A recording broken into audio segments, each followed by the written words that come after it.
Well, hey everybody, welcome back to So You Want to Be in Ministry. I'm Tim, and we are all about educating you if you're thinking about jumping into ministry, equipping you if you're already in, encouraging you if you're in a rough season and thinking about jumping out of ministry.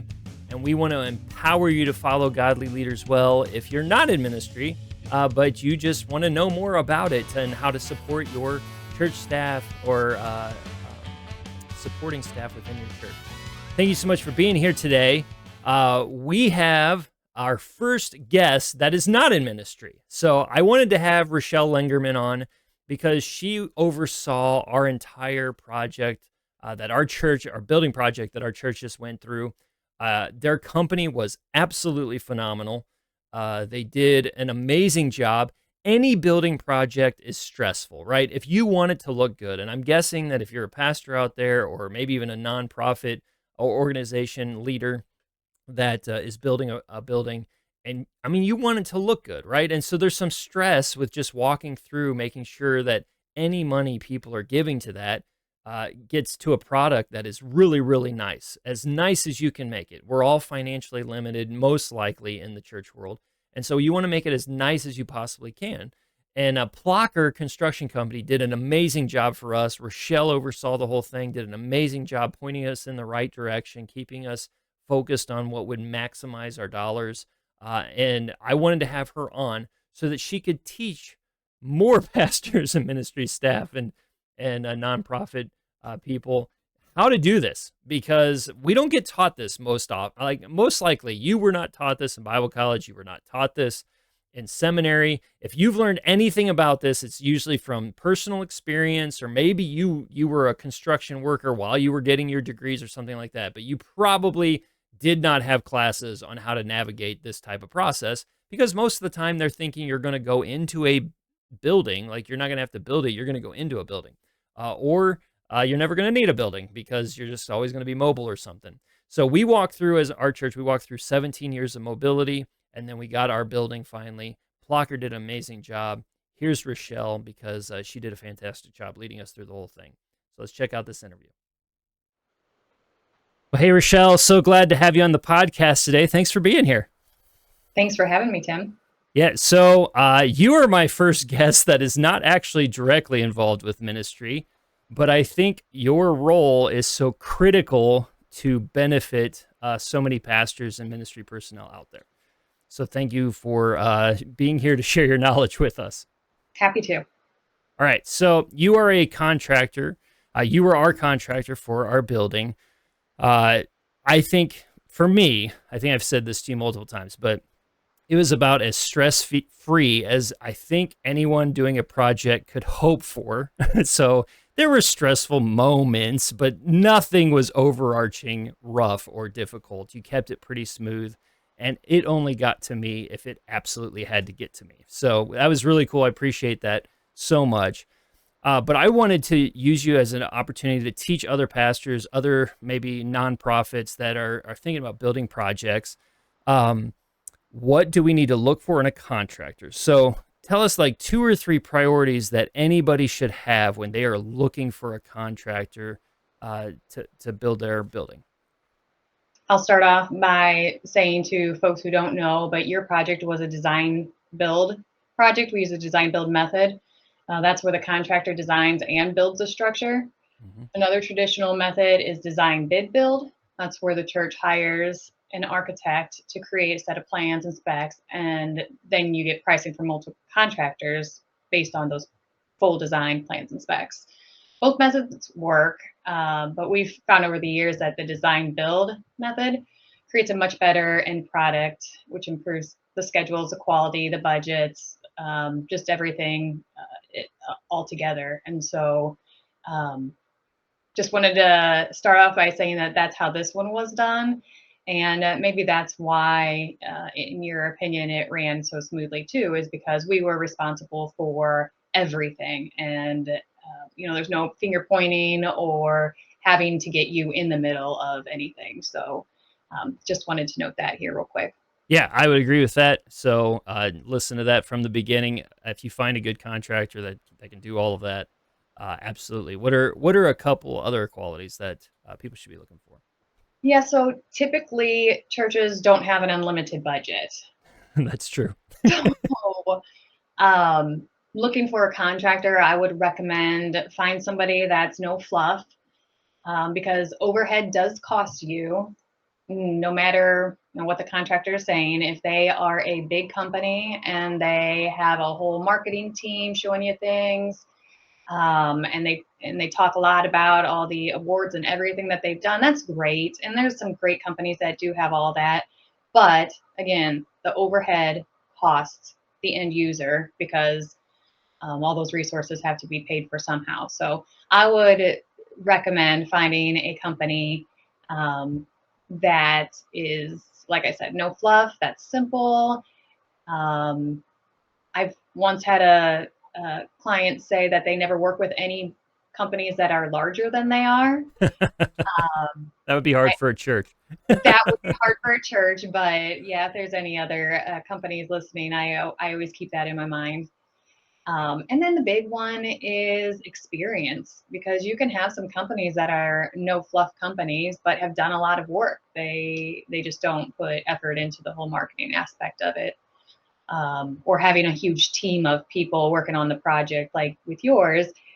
You basically talked to maybe three people the entire time. It was either Yep. me, the site superintendent, or the architect. And Yep. it's because we don't have a whole team of folks working on one project. We all at our company, we wear many hats and just make sure that everybody that we hire can do multiple tasks. So you aren't having to talk to different people or going through many layers. You know, But I haven't thought of that as a benefit, but in a church, we do wear a lot of hats. And so having people on the other side that understand, like, today I might be in charge of things and tomorrow I might have to follow this other thing and the next day I may have to get my hands dirty. Like that actually I think is super beneficial. I can see that now, but I didn't think of it until now. And so it's hard to tell if you're interviewing contractors or talking to contractors for the first time if they have a company culture like that. So I would say just the big thing is experience, and just have they done churches before? Because churches are very specialized and they have specific needs.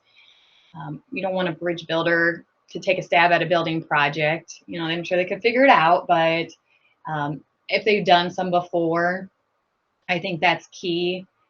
And even a better tip is if they've attended your church before or Hmm. something similar.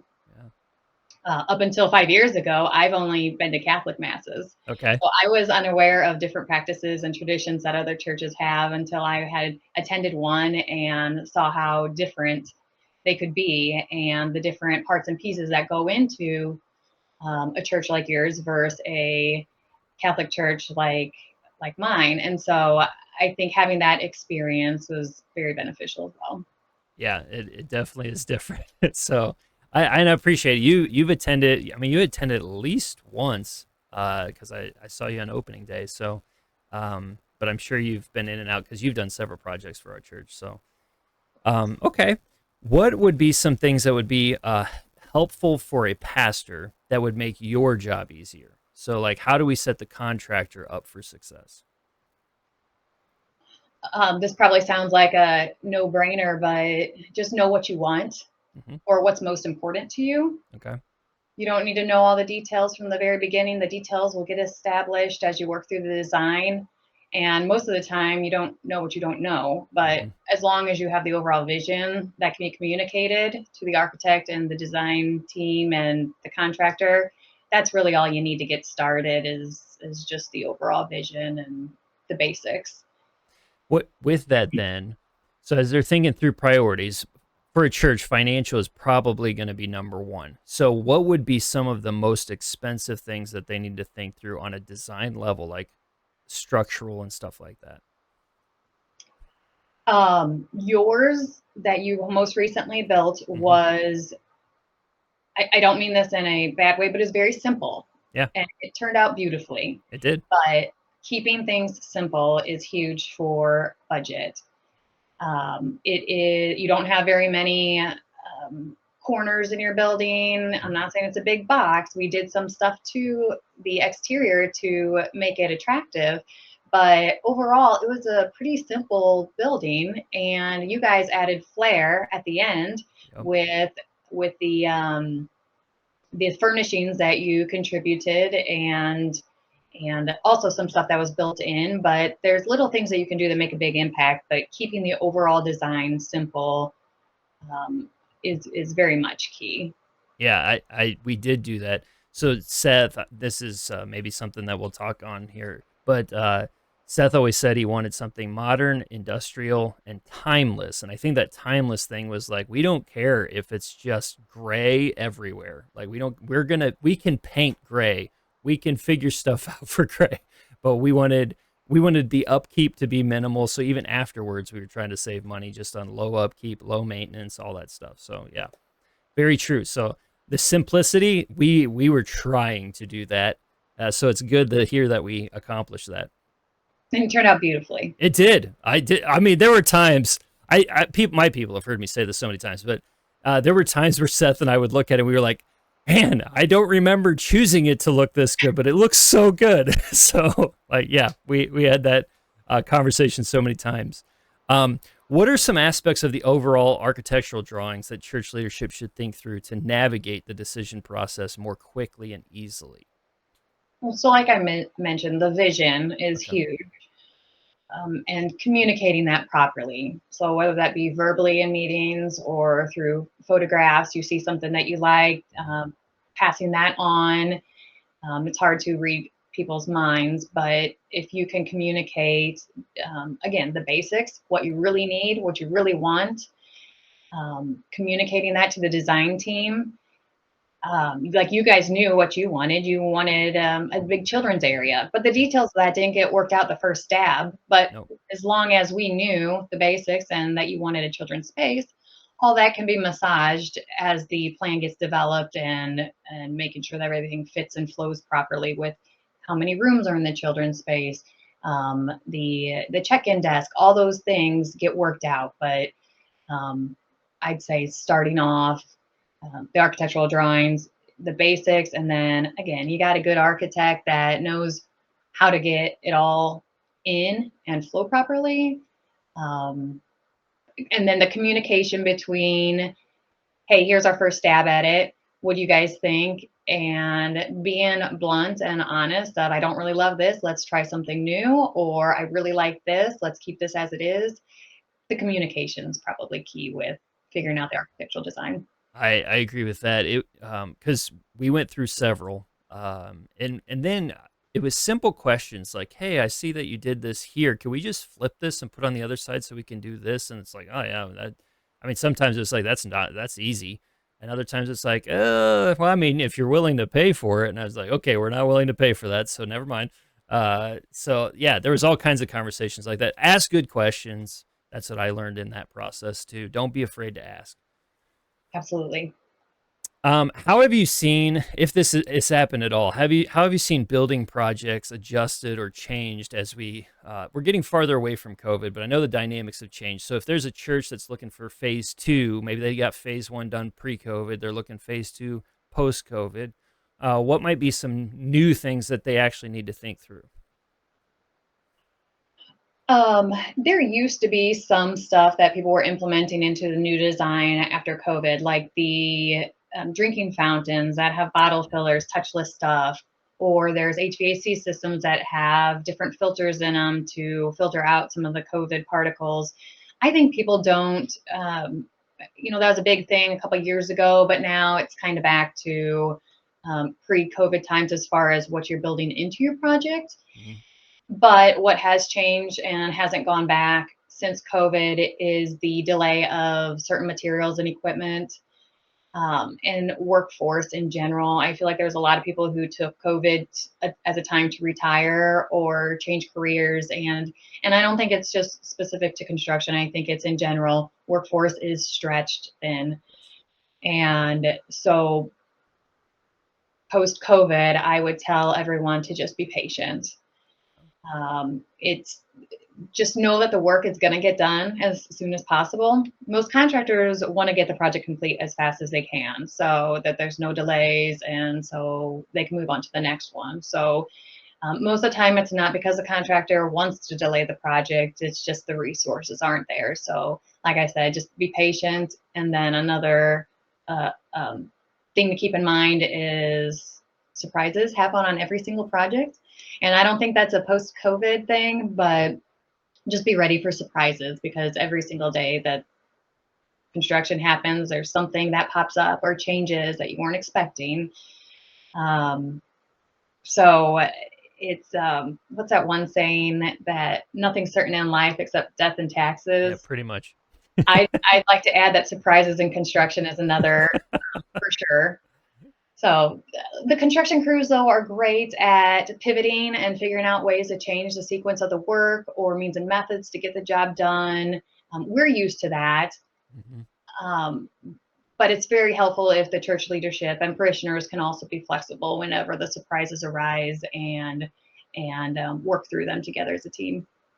Yes, I would agree with that. Don't hold loosely every timeline and every like possibility, like hold it loosely.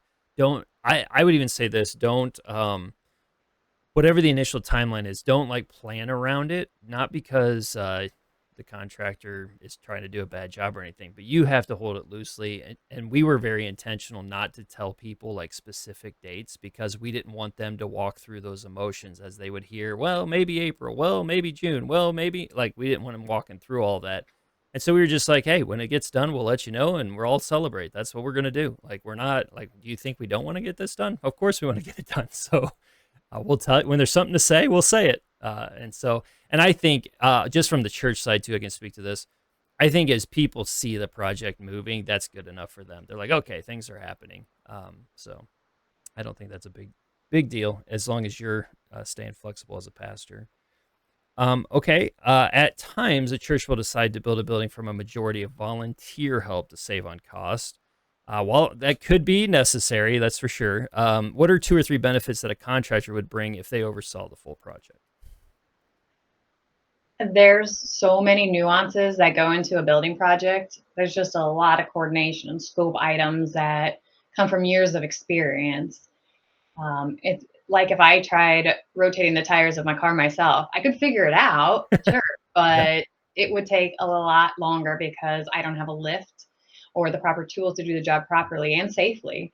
So it would probably take me days to do it because I'd be trying to fit it in my spare time, and who has that these days? Yeah. And I wouldn't have a lift that would make the task easier.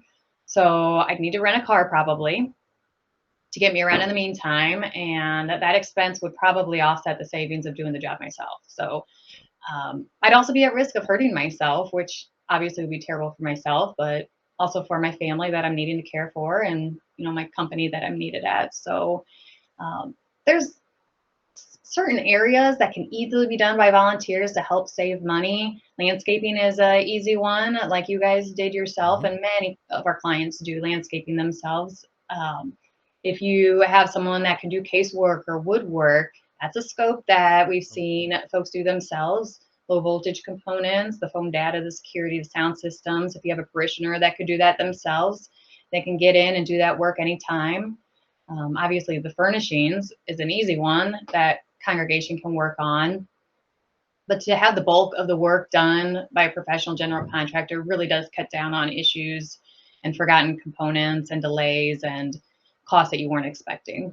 I'll agree on the delays. Like you guys got ahead of so many things for us that it would have like we would have hit easy dead ends, like waiting. It's like, oh, it's gonna take that long. Like we would have had that so many times, and you guys were just ahead of it. Like one thing, I think you were almost a year ahead on. So like that was a big deal to keep us moving. So I would agree with that too. If you want the project done in a certain amount of time, that's a huge benefit, especially right now. Um, what? Let's see. That is about all I have. Do you have anything else that might stick out as things that we need to be thinking through? Probably you guys. I don't have good tips just because, Okay. again, I don't know what I don't know. Yeah. But if there are any construction companies listening, Okay. I would encourage them to um, get into the project, encourage the field crews to over communicate. Mm, Because again, most churches have never built a building before and they don't have this experience. And so it helps to educate yeah. everybody while it's going on. I know you guys had a gentleman that would come out to the site Yep. frequently and he would just ask questions. And our guys were great about talking it through and just making them feel welcome and part of the team. And I think that was a big deal. Yeah, it Also, was. also use local.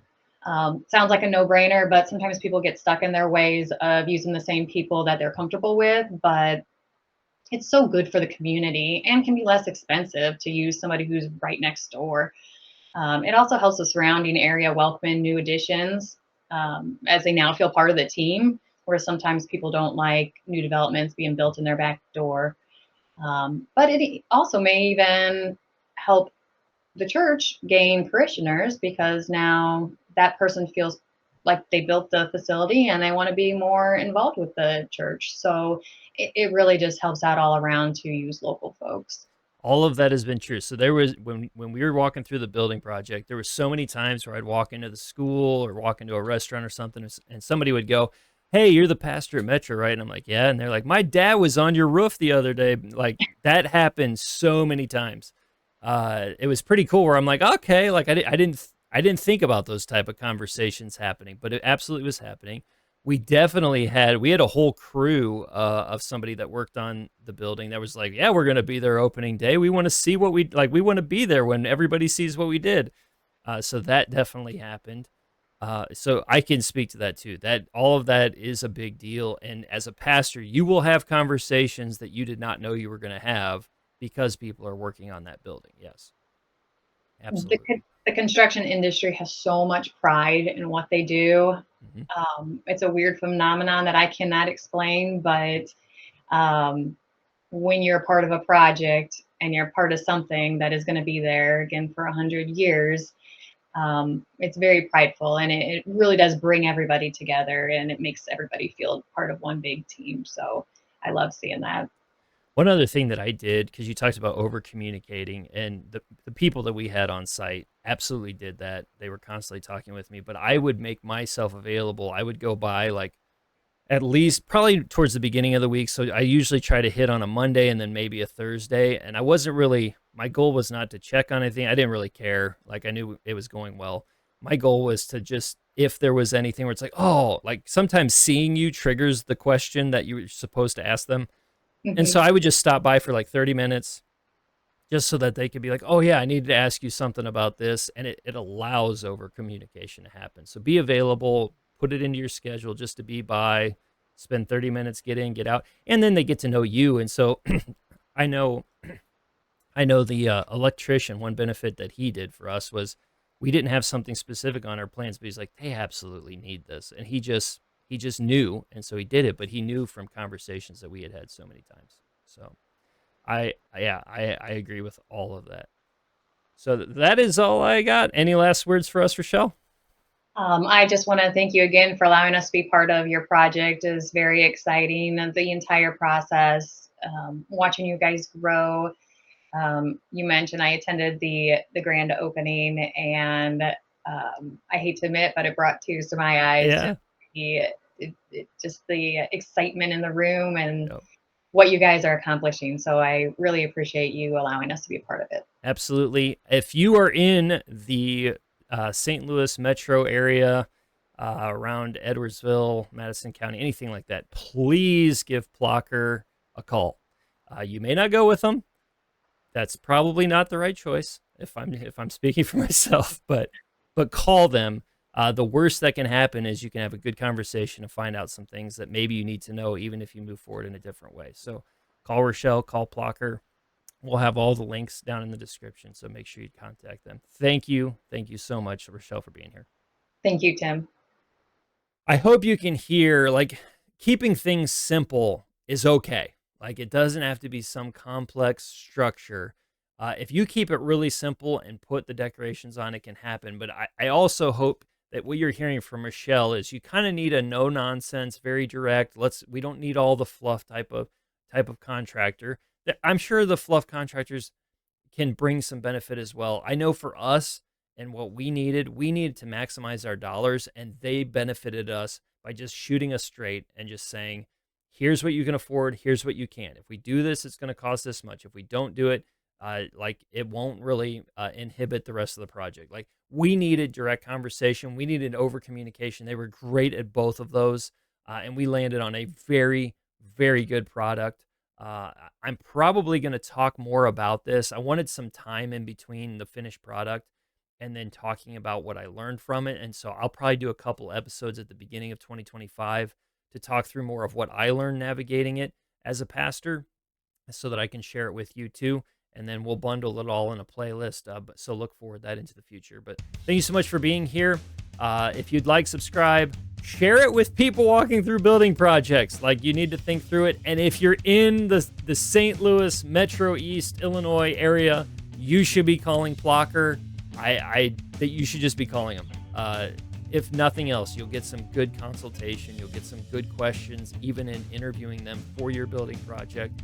I think anybody that's looking to build should be calling them. They're that good. I've had great interactions with them. So check them out. All the descriptions are in the links, and I'll see you next time.